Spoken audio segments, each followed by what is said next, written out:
بسم الله الرحمن الرحيم. الحمد لله جل جلاله وعم نواله وبنعمته تتم الصالحات وسوام البركات. اللهم صل وسلم على عبدك ورسولك محمد وعلى آله وأصحابه الذين شادوا الدين. أما بعد فأعوذ بالله السميع العليم من الشيطان الرجيم. بسم الله الرحمن الرحيم.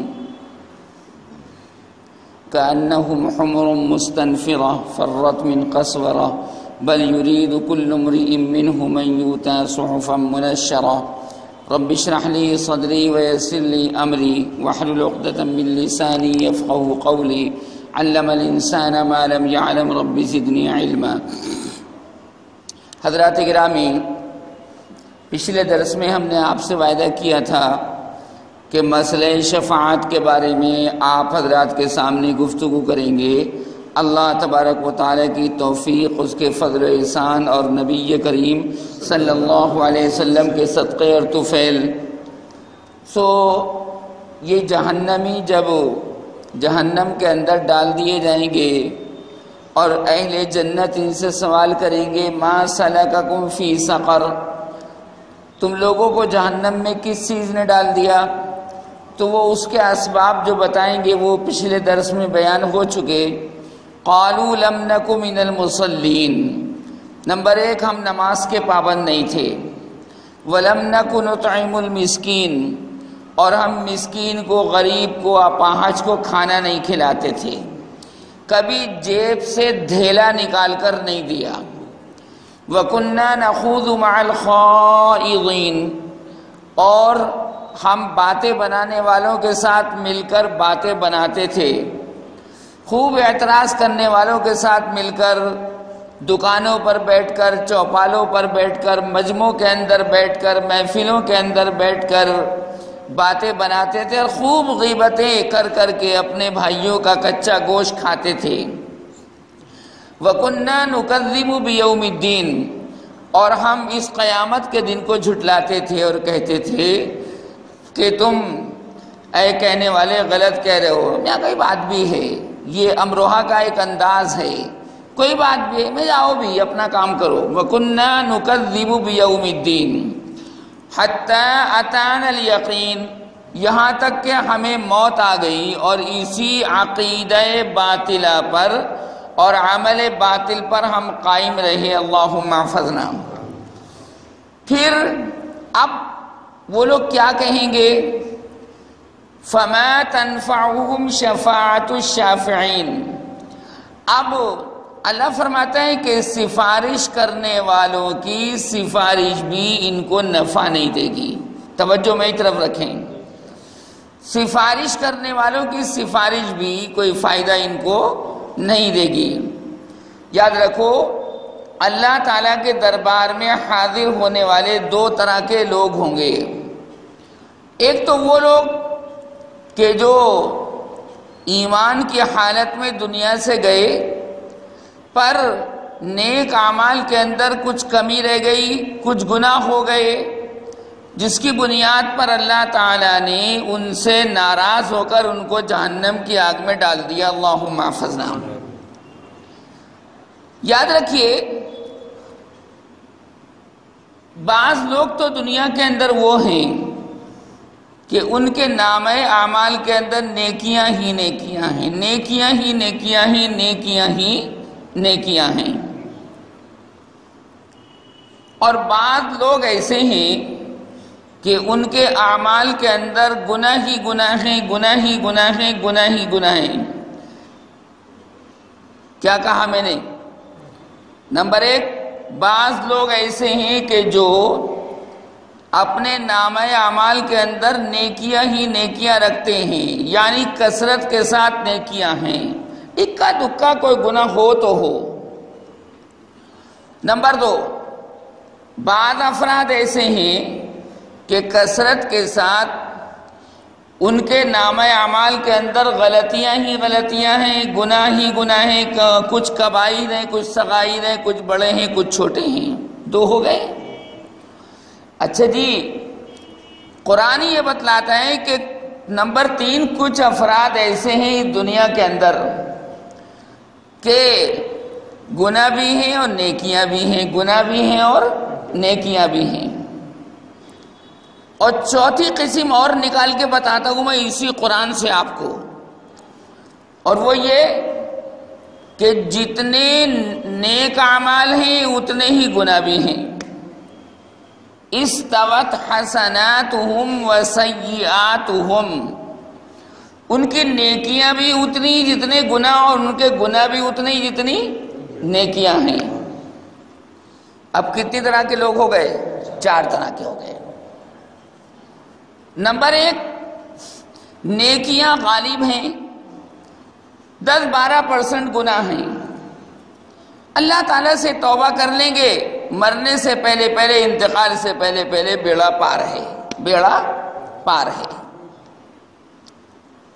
اور نمبر 2، وہ لوگ کہ جن کے گناہ زیادہ ہیں اور نیکیاں کم ہیں، اگر وہ بھی توبہ کر لیں گے انتقال سے پہلے پہلے، ان کا بھی بیڑا پار ہے۔ اللہ کے فضل سے امید یہی ہے۔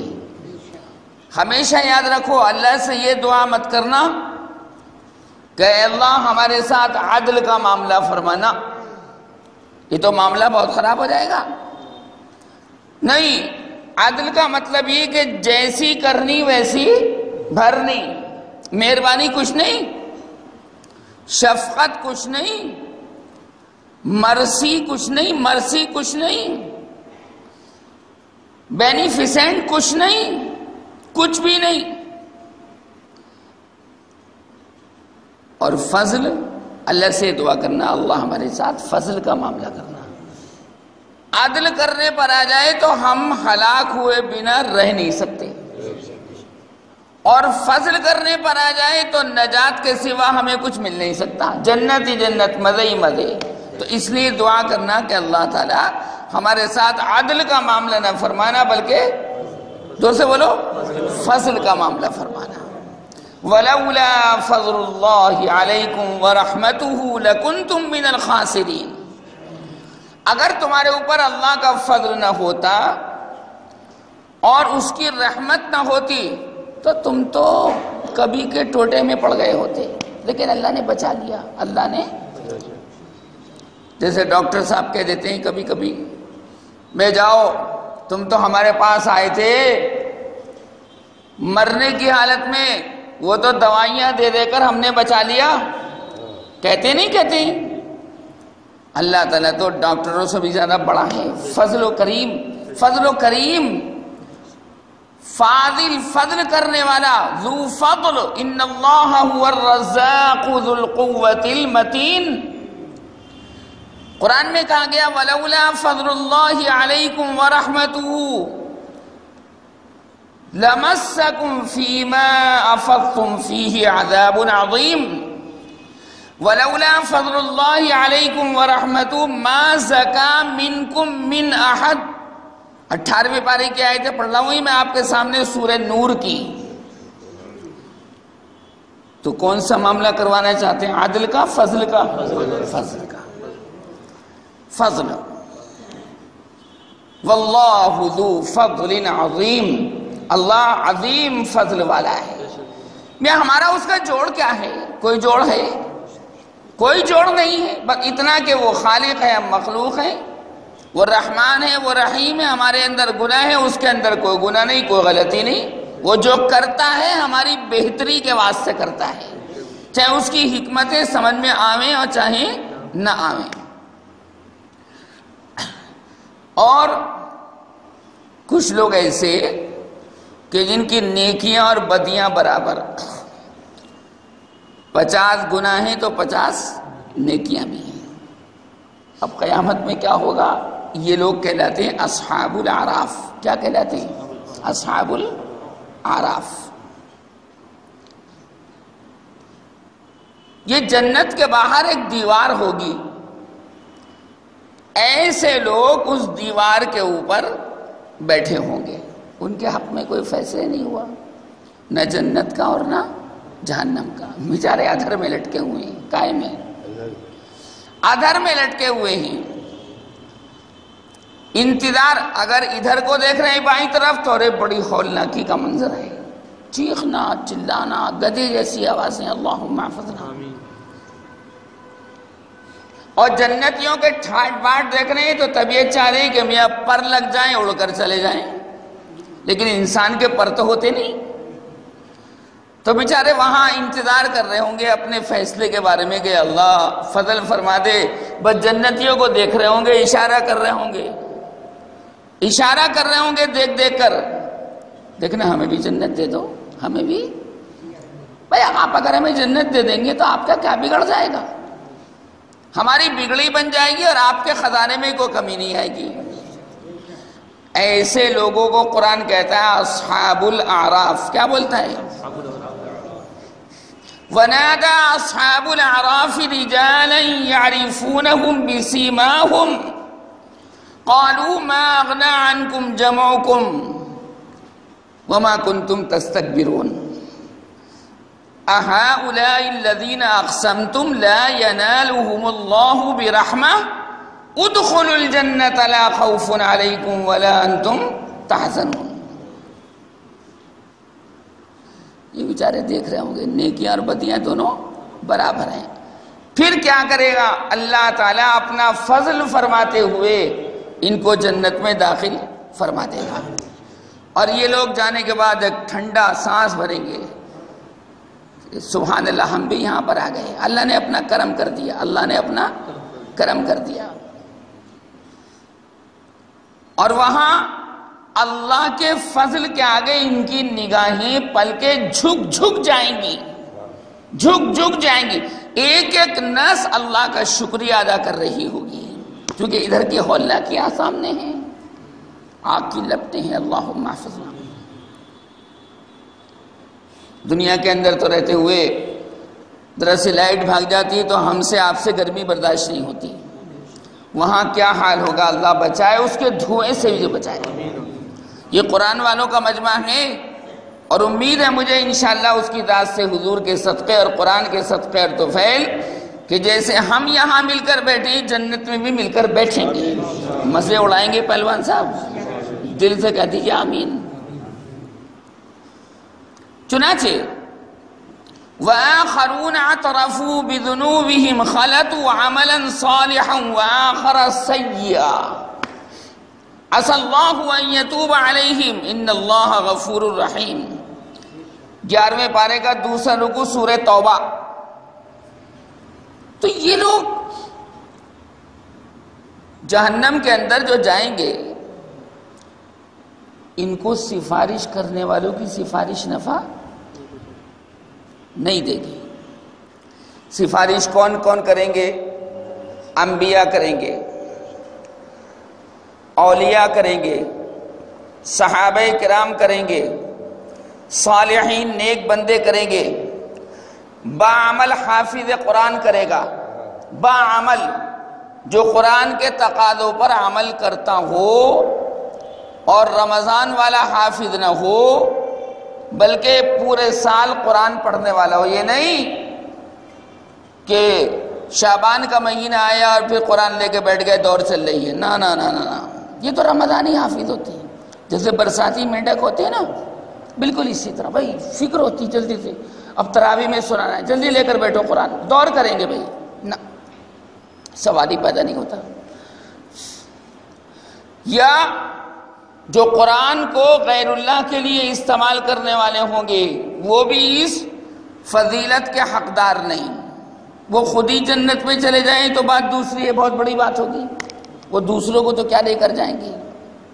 نہ، ایسا حافظ قرآن مراد ہو، جو قرآن مراد ہے جو قرآن کے تقاضوں پر عمل کرنے والا ہو اور صحیح قرآن پڑھ دے، علمون تعلمون والا نہیں، حروف کاٹ کر پڑھنے والا نہیں، وہ تو قرآن اس کے اوپر لعنت کرتا ہے۔ رب قارئ للقرآن والقرآن یلعنہ، بہت سے قرآن پڑھنے والے ایسے ہیں کہ قرآن پڑھتے ہیں، قرآن خود ان پر لعنت کرتا ہے، کم بخت تیرے اوپر لعنت ہو، کم بخت تیرے اوپر لعنت ہو، کم بخت تیرے اوپر لعنت ہو، یہ سرکار نے فرمایا۔ شہید گنہ، گاروں کے حق میں سفارش کرے گا، لیکن ایک بات، اور وہ یہ کہ اللہ تعالیٰ کی طرف سے تو فیصلہ ہوگا کہ ان لوگوں کو جہنم دے دی جائے، جہنم میں ان کو داخل بھی کر دیا جائے گا، گنہگار مسلمان۔ کافر کے حق میں سفارش نہیں ہے۔ کون سا کافر؟ جو کفر پر مرے، نفاق پر مرے، شرک پر مرے، اس کے لیے کوئی سفارش نہیں ہوگی، حضور بھی نہیں فرمائیں گے اس کے لیے۔ تو اور اب مسلمانوں حیرت ہوگی آپ کو کہ اللہ پاک کا قرآن سفارش کرے گا اپنے پڑھنے والے کے لیے۔ تبھی تو میں کہتا ہوں یار قرآن کے عاشق بنو، دیکھ کر پڑھو یا بے دیکھے پڑھو، بنو، پڑھو، کسی طرح آؤ، قرآن کے دائرے میں آؤ، قرآن کے جھنڈے تلے آؤ، تو مزیداری کی بات ہے۔ قرآن کبھی آپ کو نامراد نہیں کرتا، نہ کرے گا۔ عذاب قبر سے سبھی کو ڈر لگتا ہے موت کا بھے، ہندی میں بھے کہتے ہیں ڈر کو، خوف کو۔ تو وہ جو مرتیو کا بھے ہے، خوف موت کا، سورہ ملک اس کو دور کر دیتی ہے۔ سرکار نے فرمایا روزانہ سونے سے پہلے سورہ ملک پڑھا کرو، عادت بنا لو، انشاءاللہ یہ سورہ ملک تمہیں عذاب قبر سے بچا لے گی۔ اس سورت کا ایک نام تو سورۃ الملک ہے، جیسے پہلے عرض کر چکا میں، اور ایک نام ہے سورہ منجیہ، سورہ منجیہ، نجات دینے والی۔ آج سے پابندی کر لو، نہیں کرتے ہو تو کر لو، اور ٹھاٹ سے بھی پیر پھیلا کر سو جاؤ، بچا لے گی۔ اور سرکار نے فرمایا کہ اس سورت میں، کون سی؟ سورہ ملک میں، سورہ منجیہ میں 30 آیتیں ہیں۔ کتنی؟ 30 آیتیں۔ یہ 30 آیتیں اپنے پڑھنے والے کو عذاب قبر سے، ادھر سے عذاب آئے گا نا تو ادھر آ کے کھڑی ہو جائے گی سورہ ملک، ادھر سے آئے گا تو ادھر آ کے کھڑی ہو جائے گی، اچھا ادھر پائنتی کی طرف سے آئے گا تو ادھر کھڑی ہو جائے گی۔ اب عذاب کی کیا مجال ہے کہ اللہ کے قرآن کی اس سورت کا مقابلہ کرے؟ بھئی وہ تو اللہ کا کلام ہے، اس لیے وہ مردہ محفوظ رہتا ہے، محفوظ رہے گا۔ اور مشائخ کا تجربہ بھی ہے کہ خواب میں دیکھا گیا، کہہ دیا گیا کہ بھئی ہمیں تو سورہ ملک نے بچا لیا، سورہ اللہ کا کلام ہے۔ سرکار بھی تو سچے ہی ہے نا۔ اصدق القائلین، تمام بولنے والوں میں سب سے زیادہ سچ بولنے والے نبی کریم صلی اللہ علیہ وسلم۔ خالق تو ہے خالق، ومن اصدق من اللہ حدیثا ومن اصدق من اللہ قیلا، اللہ سے بڑھ کر کس کی بات سچی ہو سکتی؟ لیکن بہرحال کر کے دیکھو اور فائدہ اٹھاؤ، یاد کرو گے اس مجلس کو، اچھا وہاں یہ بات سنی تھی اور اس پر عمل کرنا شروع کیا تھا تو آج ہمیں بچوتی ہو گئی۔ اور علماء نے لکھا کہ سورہ ملک صرف یہی نہیں کہ عذاب قبر سے بچاتی بلکہ دل بہلاتی ہے۔ کس کا؟ مردے کا، قبر کے اندر دل بہلاتی، کیونکہ وہ تو وحشت کا گھر ہے بھائی، وہ تو کیڑوں مکوڑوں کا گھر ہے، وہ زمین ہے، وہ تو گوشت کو کھانے والی چیز ہے، کیڑے مکوڑے ہیں وہاں پر۔ لیکن اللہ تبارک و تعالی جس خدا نے، توجہ، حضرت یوسف علیہ السلام کے لیے کنویں کی تنہائی کے اندر جبریل کو جی بہلانے کا ذریعہ بنا دیا، وہی خدا قبر کے اندر حضور کی امت کو سورہ ملک کے لیے جی بہلانے کا ذریعہ بنا دے گا۔ قرآن میں ہی، قرآن کی صفت ہے یہ، اللہم آنس وحشتی فی قبری۔ دیکھو قرآن کا آخر جو ہے نا، من الجنت والناس، اس کے بعد ایک چھوٹی ساری دعا لکھی رہتی ہے، دعاؤ ختم القرآن، دعاؤ ختم القرآن، قرآن کریم کے اختتام کی دعا، اس میں یہ ہے اللہم آنس وحشتی فی قبری، اللہم ارحمنی بالقرآن العظیم واجعلہ لی اماما ونورا واجعلہ لی حجتا یا رب العالمین۔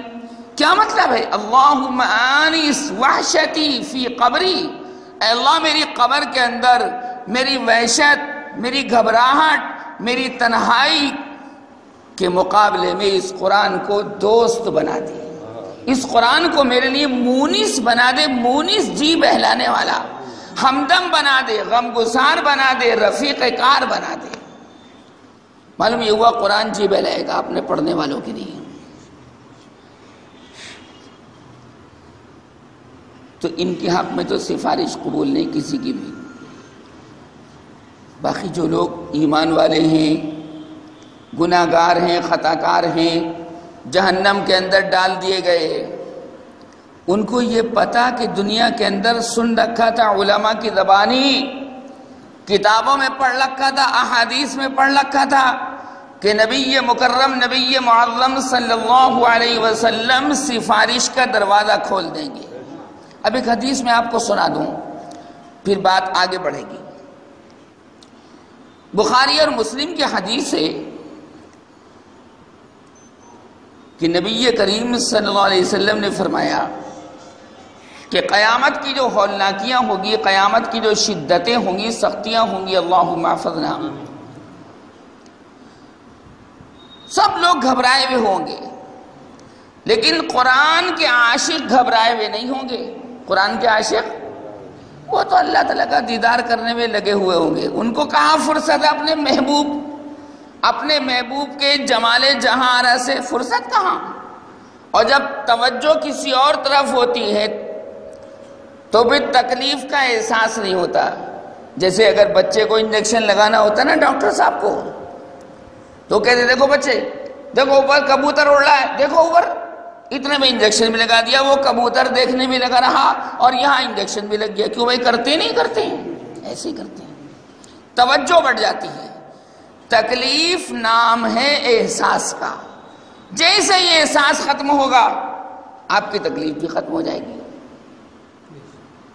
نے فرمایا کہ وہاں کی ہولناکیاں بہت زبردست ہوں گی، شدائد، مصائب، بلیات۔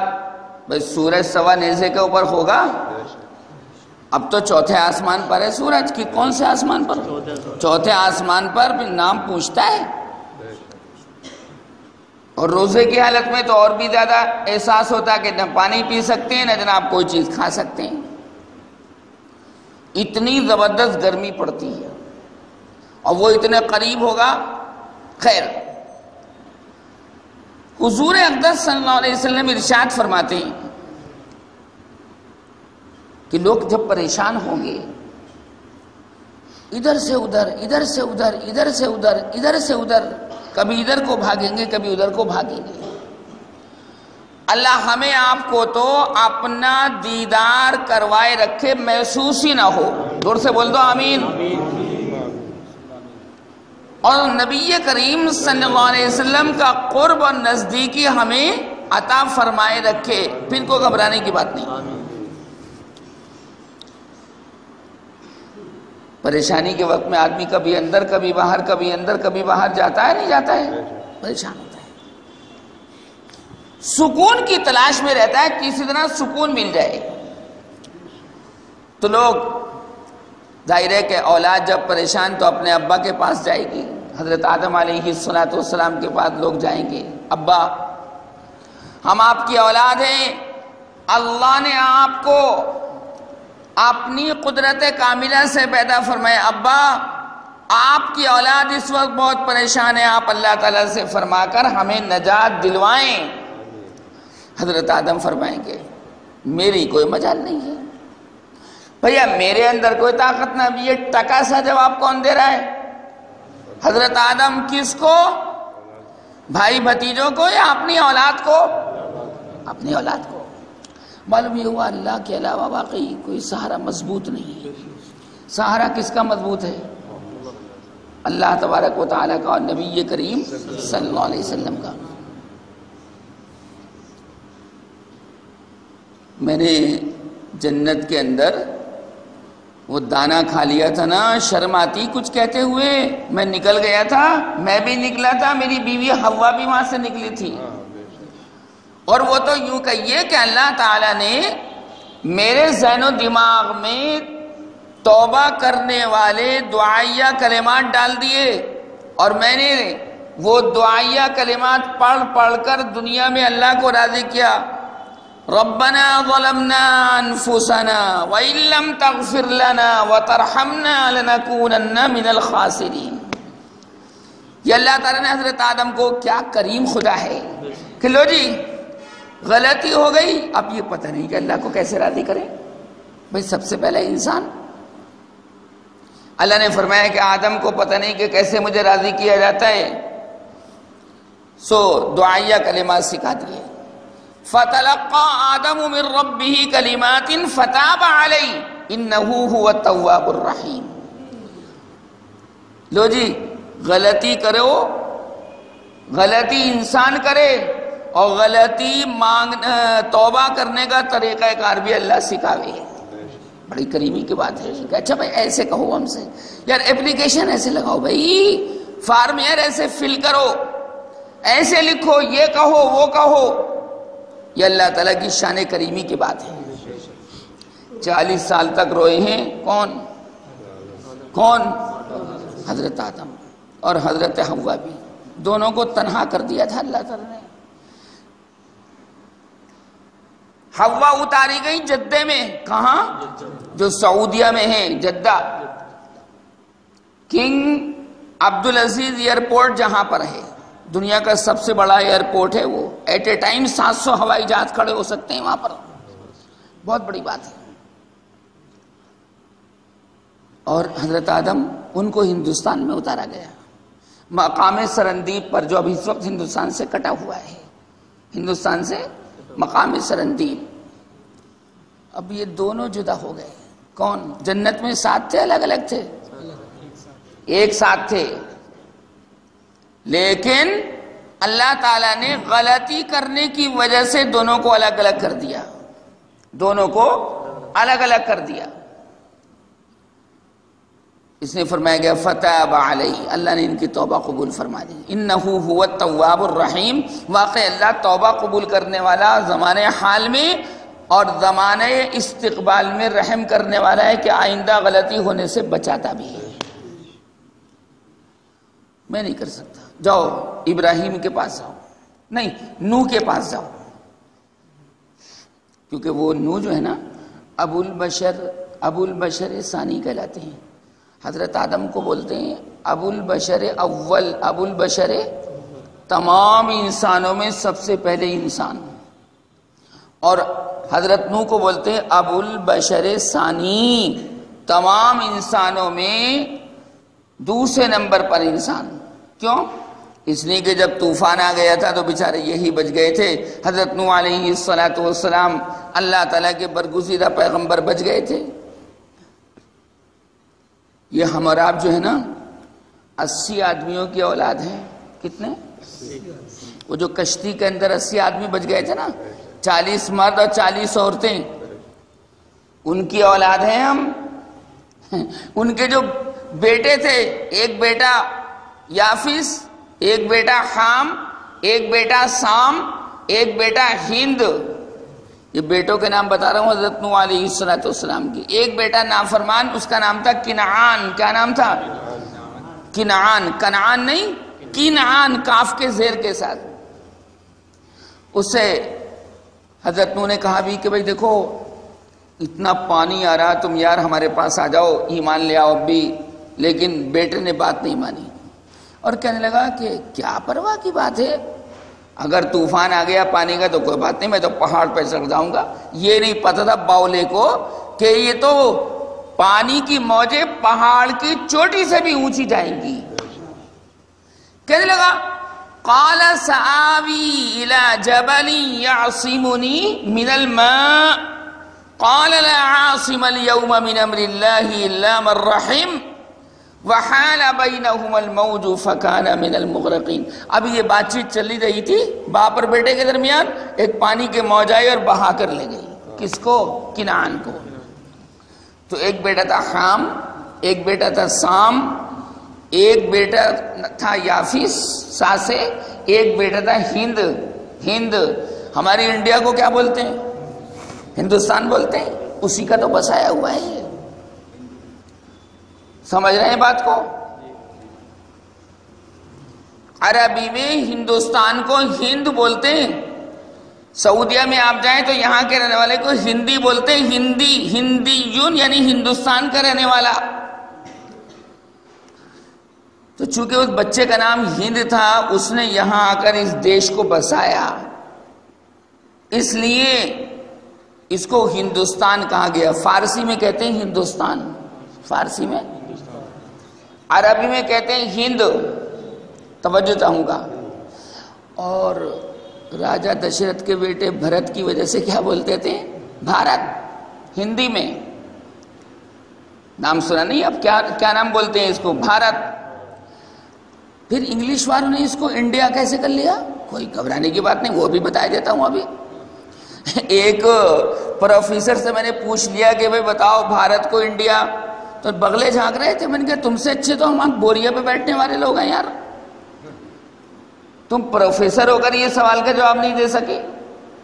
ہند، جب انگلش والوں نے اس کو منتقل کیا انگلش میں تو ہند سے کیا اند، کیا کیا؟ اور دال، عربی میں ڈال تو ہے نہیں، دال اور ڈال کی جگہ انگلش میں کیا آتی ہے؟ ڈی، کیا آتی ہے؟ D, dark, D. تو انہوں نے کیا انڈ، کیا ہوا؟ ہند سے کیا بنایا؟ انڈ، اور انڈیا میں پھر تغیر کر کے تبدیل کر کے انڈیا کر لیا۔ یہ ہے جی، اس لیے میں کہتا ہوں ساری زبانیں عربی سے نکلی ہیں، ساری زبانیں۔ یہ جتنے بھی انگلش والے ہیں سب چور ہیں قرآن کی زبان کے۔ نہیں آ رہی بات سمجھیں؟ اسکول کے ماسٹر صاحب ہیں، MASTER لفظ مسیطر سے نکلا ہے۔ کیسے نکلا؟ قرآن میں آیا مسیطر، لست علیہم بمسیطر الا من تولی وکفر، اسی سے مسیطر سے کیا بنا لیا؟ ماسٹر بنا لیا۔ نہیں آ رہی بس؟ میرے پاس تو پوری فہرست ہے میرے ہاتھ کی بنی ہوئی کہ اس میں چوری کری، اس میں چوری کری، اس میں چوری کری، اس میں چوری کی۔ دنیا میں جتنی بھی زبانیں ہیں وہ کہیں سے نکلی ہیں؟ کہیں سے نکلی؟ عربی زبان سے نکلی۔ یہ یاد رکھو، بالکل پکی بات۔ جو اس کو توڑنا چاہے میرے پاس پکڑ کے لے آنا، انشاءاللہ یہاں چندیا ٹوٹ جائے گی۔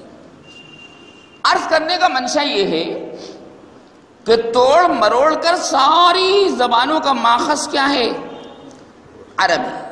اور حضرت آدم علیہ السلام جنت سے جب آئے تھے تو عربی زبان بولتے آئے تھے، اور یہی اللہ نے قرآن پاک کی زبان میں کی۔ خدا کی قسم پہلوان صاحب، ساری زبانیں مر سکتی ہیں، دنیا سے ناپید ہو سکتی ہیں، لیکن عربی زبان کبھی ناپید نہیں ہو سکتی۔ کیوں؟ اس لیے کہ یہ قرآن کی زبان ہے، قرآن قیامت تک رہے گا، اور اس لیے کہ یہ محمد الرسول اللہ صلی اللہ علیہ وسلم کی زبان ہے۔ محمد کبھی نیچے نہیں ہوئے تو ان کی زبان بھی کبھی نیچے نہیں ہو سکتی۔ یہ ہمارا آپ کا عقیدہ ہے، یہ اس کو یاد رکھیے گا۔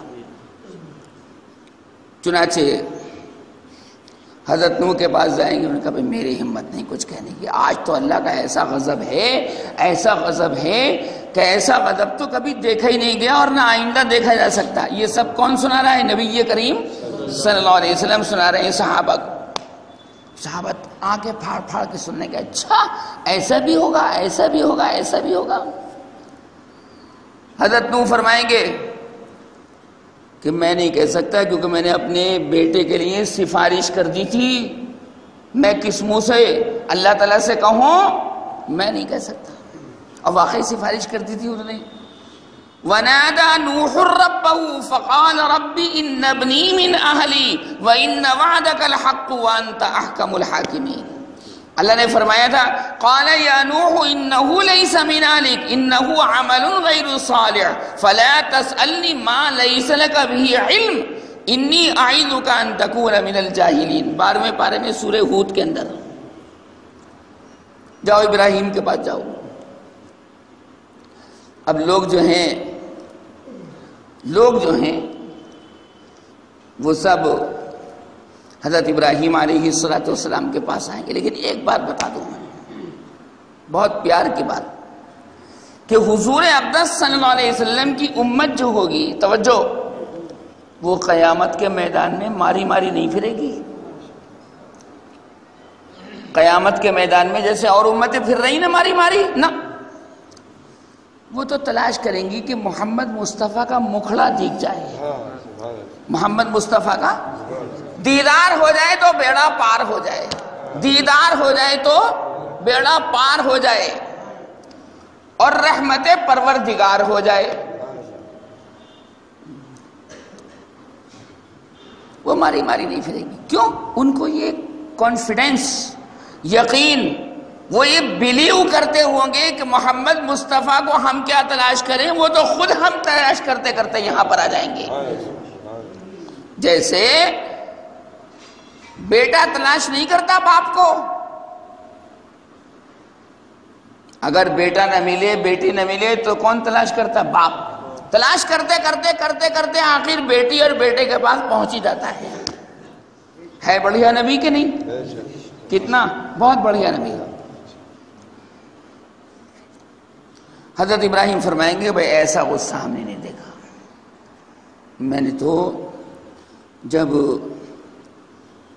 بڑے بت کے گلے میں کلہاڑا ٹانگ دیا تھا نا، سب لوگ عید کے دن آئے تھے کہ چلنا ذرا عید منانے کے نہیں چلنا، تو حضرت ابراہیم نہیں گئے تھے، اور جب سب لوگ چلے گئے تو وہاں جا کر جہاں بت رکھے ہوئے تھے وہاں جا کر کلاڑے سے سارے چھوٹے چھوٹے چھوٹے چھوٹے بتوں کو توڑ دیا، اور توڑنے کے بعد کلاڑا جو تھا وہ بڑے بت کے کندھے پر لٹکا دیا، تاکہ اشارہ کر دیں کہ اس نے کیا اس بڑے بت نے ان چھوٹے چھوٹے بتوں کو توڑنے کا کام۔ بس یہ ذہن میں بات آ جائے گی کہ نہ بھیا میرے بس کا نہیں ہے، میں کس منہ سے جاؤں گا اور کس منہ سے کہوں گا۔ اور جب حضرت سارہ کے ساتھ جب نکاح ہوا تھا تو ان کو اپنی بہن بتا دیا تھا، کیونکہ جب سفر میں تھے تو بادشاہ راستے میں جو پڑتا تھا اس کا مزاج یہ تھا کہ جو کوئی مرد کسی عورت کے ساتھ سفر کرتے ہوئے دیکھ جاتا تھا تو عورت کو اپنے پاس رکاتا تھا۔ انہوں نے کہا تھا میری بہن ہے یہ۔ جب بادشاہ نے پوچھا کون ہے یہ تو کیا کہہ دیا؟ حالانکہ کون تھی؟ بیوی۔ حالانکہ بات صحیح کہی تھی انہوں نے۔ دیکھو ہر عورت، ہر ایمان والی عورت ہر ایمان والے مرد کی ایمانی بہن ہے کہ نہیں؟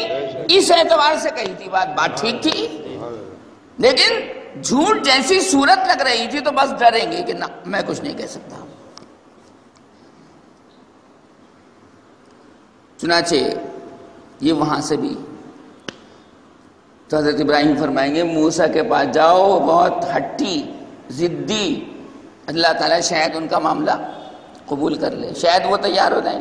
حضرت موسیٰ کے پاس آئیں گے، ان کا نہ میں نہیں کر سکتا، میں نے اللہ تعالیٰ سے ضد کر لی تھی کہ پروردگار تو مجھے اپنا دیدار کروا دے، مجھے تو ڈر لگے ہے، مجھے ڈر لگے بھائی، کہاں تم کس چکر میں پھنسانے کے لیے آ گئے، میں تو خود ڈر رہا ہوں، میں اس کام کے لیے تیار نہیں ہوگا، میں تو غش کھا کے پیچھے کو گر پڑا تھا۔ اللہ تعالیٰ کی معمولی سی تجلی پہاڑ پر ظاہر ہوئی تھی، اشارے کر رہا ہوں میں آپ کے سامنے۔ اللہ تعالیٰ نے اگرچہ فرمایا تھا قال لن ترانی ولكن انظر الى الجبل فإن استقر مكانه فسوف ترانی، میرے بس کا نہیں، جاؤ عیسیٰ کے پاس جاؤ۔ لوگ آئیں گے حضرت عیسیٰ کے پاس، عیسیٰ آپ اللہ کا کلمہ ہیں، آپ اللہ کی روح ہیں، یعنی اللہ تعالیٰ نے آپ کو کلمہ کن کے ذریعے پیدا کیا، بنا باپ کے آپ کو پیدا کیا مریم بی بی کے بطن سے۔ آپ اللہ تعالیٰ سے درخواست کر دیجیے کہ نہ میرے بس کا نہیں ہے، میرے بس کا، میں اس کام کو نہیں کر سکتا، میں تو اللہ کا غضب ایسے دیکھ رہا ہوں کہ اس سے پہلے کبھی دنیا میں اس کا ظہور ہوا ہی نہیں تھا، میرے بس کا نہیں۔ لوگ کہیں گے پھر کس کے پاس جائیں؟ حضرت عیسیٰ فرمائیں گے تم وہاں جاؤ جہاں جانے کا حق ہے، محمد کے پاس جاؤ۔ سارے لوگ دوڑم سب جناب محمد الرسول اللہ صلی اللہ علیہ وسلم کے پاس آئیں گے اور آ کر کہیں گے کہ یا رسول اللہ ہمارے اوپر کرم کروائیے، ہماری سفارش فرمائیے۔ تو سرکار یہ نہیں فرمائیں گے کہ جاؤ کہیں اور جاؤ، فرمائیں گے ہاں میں اس کام کے لیے ہوں، سب جگہ سے تم نامراد واپس آؤ گے، آئے ہو آج تم محمد الرسول اللہ کی چوکھٹ سے بامراد واپس آؤ گے۔ حدیث میں الفاظ ہیں انا لہا انا لہا انا لہا، میں واقعی اس سفارش کا حقدار ہوں، جس کا کوئی کام نہ بنا سکے محمد الرسول اللہ اس کا کام بنائیں گے. زور سے بولو صلی اللہ علیہ وسلم. چنانچہ حضور اکرم صلی اللہ علیہ وسلم اٹھیں گے اور اللہ کے عرش کے پاس جائیں گے. توجہ, اللہ کے عرش کے پاس جائیں گے اور اللہ کے عرش کے پاس جا کر سجدہ کریں گے. کیا کریں گے؟ ایک لمبا سجدہ, بہت لمبا سجدہ. اور سرکار فرماتے ہیں کہ سجدے کے اندر اللہ کی میں ایسے الفاظ سے تعریف کروں گا, ایسے کلمات سے تعریف کروں گا کہ دنیا میں وہ الفاظ اللہ نے کبھی میرے دماغ میں ڈالے ہی نہیں ہوں گے. الگ ہی ہوں گے وہ جدا گانا, بالکل جدا گانا. نور والے وہ کلمات اللہ نے محمد الرسول اللہ صلی اللہ علیہ وسلم کی زبان پر ڈالے ہی نہیں. اچھوتے خاص.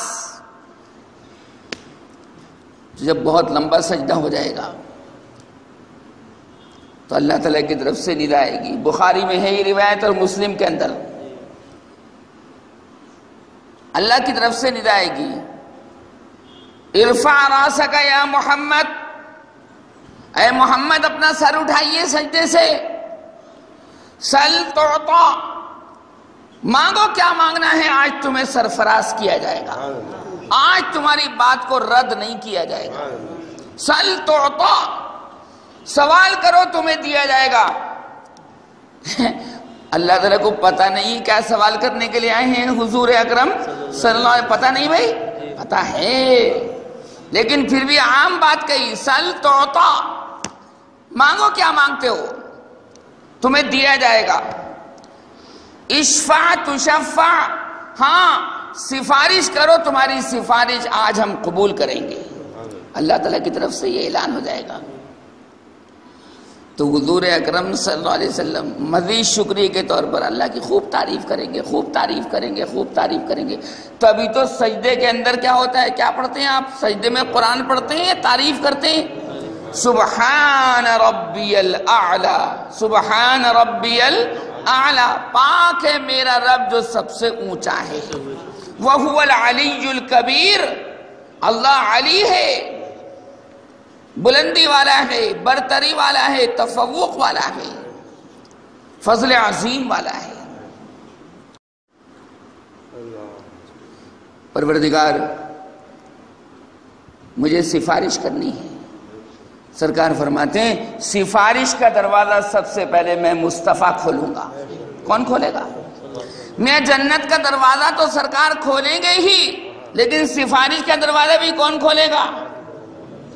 یہ حافظ جی تو بعد میں کریں گے بھائی سفارش, بشرطے کہ عمل والی زندگی گزری ہو. انبیاء بات کو کریں گے. تو اللہ تعالیٰ فرمائے گا اے محمد صلی اللہ علیہ وسلم, جس آدمی کے دل میں بھی جو جہنم میں جا چکا, توجہ, رائی کے دانے کے برابر بھی ایمان موجود ہو. رائی کا دانہ چھوٹا ہوتا ہے بڑا ہوتا ہے؟ ابے رائی تو دیکھی ہوگی بھائی. کیوں بھائی ناصر بھائی, رائی اچار میں ڈالتے ہیں کہ نہیں ڈالتے ہیں؟ مولی کے اچار میں.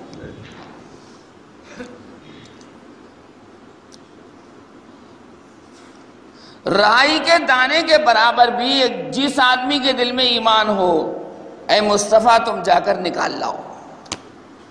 تو حضور اکرم صلی اللہ علیہ وسلم جہنم کے کنارے پر تشریف لے جائیں گے. فرشتے ایک دم سلام کریں گے, الصلاۃ والسلام علیک یا رسول اللہ. اور پوچھیں گے سرکار فرمائیے کیا حکم ہے؟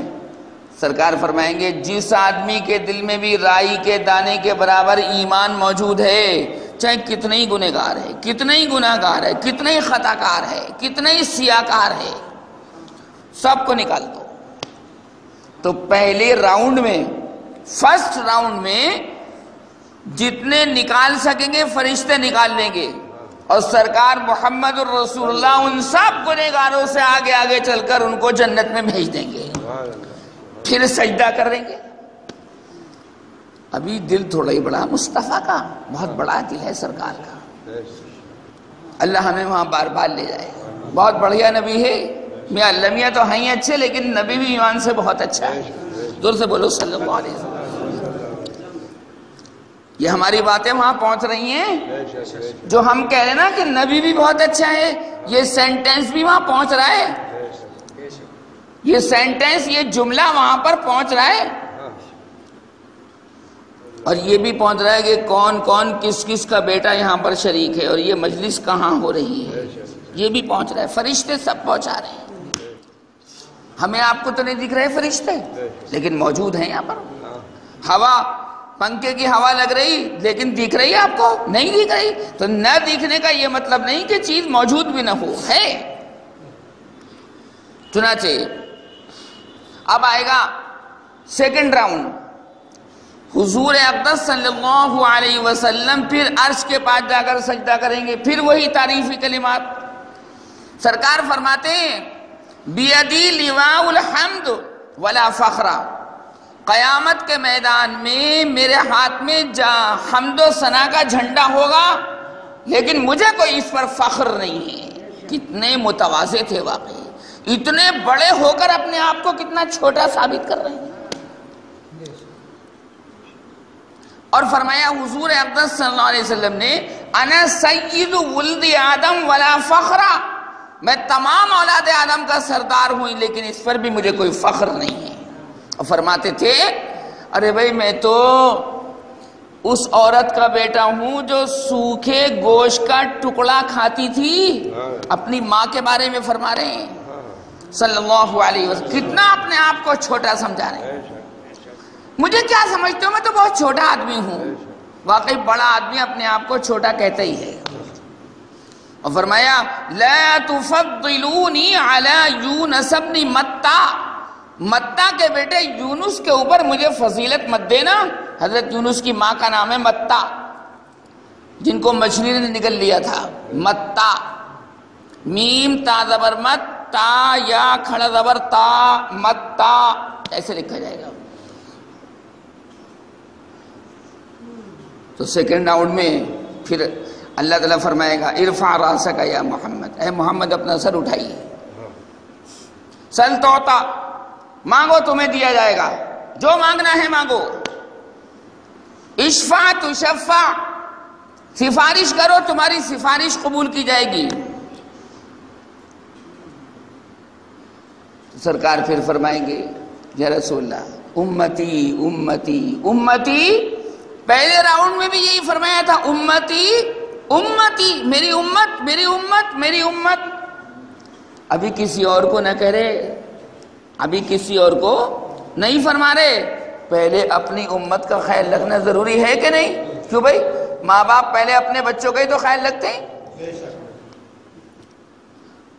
پہلے راؤنڈ میں بھی یہ کہا تھا امتی امتی، دوسرے راؤنڈ میں بھی امتی امتی.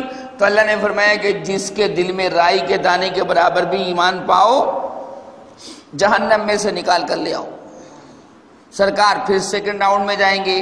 پھر فرشتے نکال کر دے دیں گے. لاکھوں کی تعداد ہوگی میاں جی، ایک دو آدمی تھوڑا ہی ہوگا. پھر جنت میں داخل کر دیں گے. سب لوگ وہاں سے چونکہ نکل کر آئے ہیں، جہنم کی ہولناکیاں دیکھ کر آئے، تو سرکار کے سامنے وہ جنت میں جانے والے گنہگار امتی پلکے بچھائیں گے. پلکے کہ یا رسول اللہ آپ کا کرم، آپ کا فضل، آپ کا احسان کہ آپ نے جہنم میں سے نکال کر ہمیں جنت میں داخل کر دیا. اللہ تو ہے ہی اچھا، لیکن یا رسول اللہ آپ بھی بہت اچھے ہیں. پھر تھرڈ راؤنڈ، تیسرا راؤنڈ، پھر عرش کے پاس آ کر سجدہ کریں گے. بہت لمبا سجدہ ہوگا، سجدتاً طویلتاً. اور پھر وہی کلمات. پھر اللہ تعالیٰ فرمائے گا کہ اٹھیے، مانگیے جو مانگنا ہے، سفارش کیجیے، آپ کی سفارش قبول کی جائے گی. ابھی کوئی اور نبی سفارش نہیں کر رہا. کبھی آپ یہ سوچو کہ لگ گیا ہوگا، نا نا نا، ابھی کچھ نہیں. نہیں بھائی نہیں، ابھی ایسا نہیں. پھر آپ نے فرمایا امتی امتی امتی، میری امت میری امت میری امت. اب نبی تو روئے رات بھر امت کے لیے، اور امتی نبی کی سنتوں کا جنازہ نکالے. یہ ہے ظلم عظیم کہ نہیں؟ یہود و نصارہ کے نقش قدم پر چلے ظلم عظیم ہے کہ نہیں؟ بہت بڑا ظلم ہے یہ۔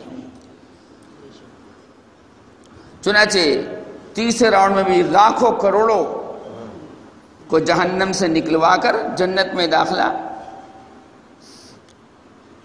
ان کو دلوائیں گے۔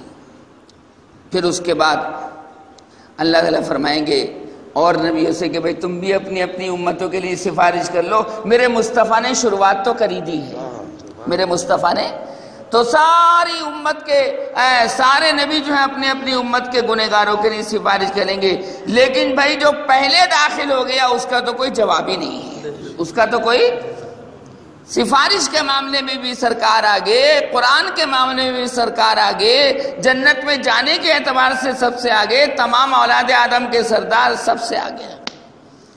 اہل برزخ جو ہے نا،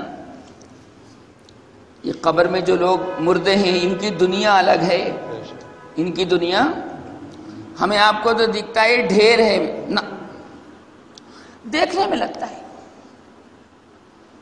کہ شہر خاموشاں کہلاتا ہے، فارسی میں کیا بولتے ہیں؟ شہر خاموشاں، خاموش لوگوں کا شہر ہے یہ۔ قبرستان میں جاؤ تو کوئی آواز ہی نہیں آتی، کتنا ہی بولو آواز ہی نہیں آتی، شہر خاموشاں قبرستان۔ مجھ کو ایک بات یاد آ گئی، بس سناؤں اور بات کو ختم کروں۔ دو دوست تھے، کتاب الروح کے اندر علامہ ابن قیم جوزی رحمۃ اللہ علیہ نے عربی کے اندر یہ واقعہ لکھا ہے، بالکل سچا، جھوٹا اور کمزور واقعہ تو میں سناتا نہیں آج۔ ایک کا نام تھا عوف، ایک کا نام تھا عوف اور ایک کا نام تھا سعد، صاد عین با عین واو فا، دونوں دوست تھے، آپس میں کوئی رشتہ داری نہیں تھی، لیکن دونوں سگے بھائیوں کی طرح رہتے تھے۔ توجہ، اور کہتے تھے کہ اگر ہم مر بھی گئے نا تو ہماری یہ دوستی کبھی ختم نہیں ہوگی، موت بھی اس دوستی کو ختم نہیں کروا سکتی۔ کیا ٹھکانہ تھا محبت کا، تھی اللہ کے لیے، متقی پرہیزگار تھے دونوں آدمی، اور یہ کہتے تھے کہ دیکھو جی، ہم میں سے اور تم میں سے جو بھی پہلے مر جائے گا خواب میں آ کر اپنا حال ضرور بتائے گا، خواب میں آ کر ضرور بتائے گا کہ کیا بیتی، کیا صورتحال اختیار کی اللہ تعالیٰ نے تمہارے ساتھ۔ تو صاحب کا پہلے انتقال ہو گیا، وہ چلے گئے، دفن کر دیا، سب کچھ ہو گیا۔ کچھ دنوں کے بعد عوف نے صاحب کو خواب میں دیکھا، وہ تو بات طے ہو گئی تھی نا کہ آنے مرنے کے بعد جو بھی پہلے جائے گا دنیا سے ہمیں اپنا حال بتائے گا کہ اللہ تعالیٰ نے تمہارے ساتھ کیا معاملہ کیا۔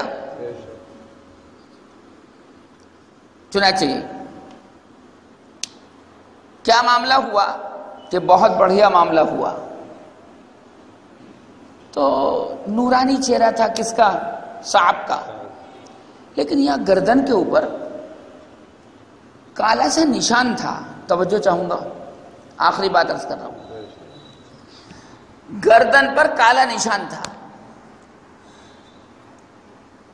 تو عوف نے پوچھا صاحب سے کہ ویسے ساری باڈی، سارا جسم تمہارا نورانی ہے، پر یہ گردن میں کالا نشان کیسا ہے؟ یہ کالا نشان کیسا ہے؟ تو انہوں نے کہا کہ بات یہ ہوئی تھی کہ میں نے دنیا کے اندر 10 اشرفیاں سونے کی ایک یہودی سے ادھار لی تھی، ایک یہودی سے ادھار لی تھی، اور میں نے ایک جانور کے سینگ کے اندر، چونکہ سینگ کھوکھلا ہوتا ہے، جانور کے سینگ کے اندر وہ 10 اشرفیاں سونے کی رکھ دی تھیں، وہ اشرفیاں میں اس کو واپس نہ کر سکا، لے لی تھی کسی ضرورت سے، اتفاق کی بات کہ وہ ضرورت میں اس کو خرچ بھی نہ کر سکے اور انتقال ہو گیا. اور دیکھو میرے کمرے میں فلاں جگہ پر وہ سینگ رکھا ہوا ہے. یہ کون کہہ رہا ہے؟ زندہ کہہ رہا ہے مردہ کہہ رہا ہے؟ خواب میں کہہ رہا ہے.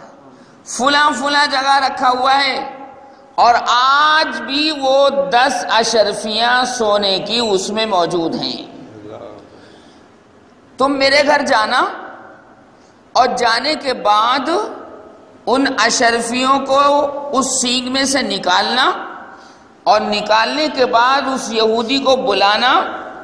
اس سے پہلے پوچھنا کہ تمہاری کسی کے اوپر کوئی ادھار کی چیز تو نہیں ہے، خاص طور سے میرے بارے میں پوچھنا. وہ بتائے گا، اس کو دے دینا. اور ساتھ میں یہ بھی نے کہا کہ کچھ اور بتائیے. یہ کام تو میں کر ہی دوں گا، صبح کو جا کر ہی کر دوں گا، کچھ اور بتائیے. تو صاحب نے کہا ہمیں اگرچہ ہم وہاں سے آ ضرور گئے ہیں دنیا سے، پر وہاں کے سارے حالات اللہ تعالی ہمیں ہمارے پاس تک پہنچاتا رہتا ہے، بتاتا رہتا ہے، انفارمیشن ہوتی رہتی ہے. کہ اچھا تو بتاؤ کیا ہوا؟ کہنے لگے میں نے بلی پال رکھی تھی، 3 دن پہلے میری بلی مر گئی. کہ اچھا یہ عوف کے انتقال کے بعد، صاحب کے انتقال کے بعد عوف جو تھے وہ گھر پر ہی نہیں گئے کہ خامخواہ جا کر رنج و غم جو ہے وہ تازہ ہوگا.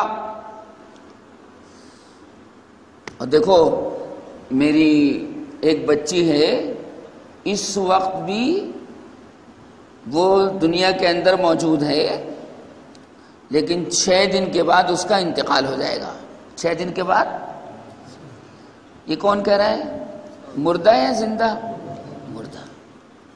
کہ اچھا جا کر ہمارے گھر والوں سے کہہ دینا کہ اس کا ذرا خیال رکھیں، تھوڑا سارا میری بچی کو بخار ہے، خیال رکھیں، دوا دارو کروائیں اس کی.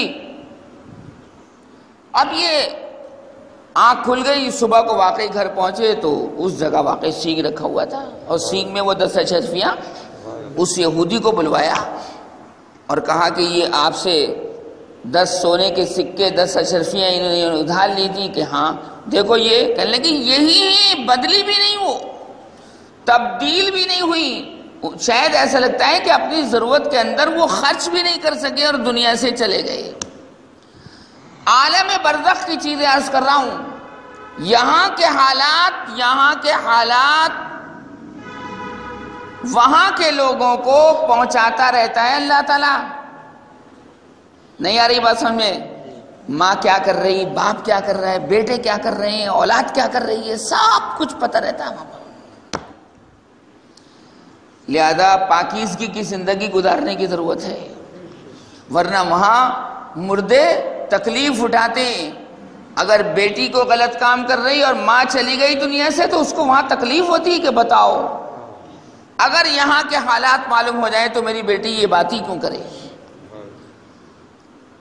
پھر پوچھا کیا یہاں پر بلی پل رہی تھی؟ کہ جی ان کی بلی تھی، وہ تو انتقال کر گئے.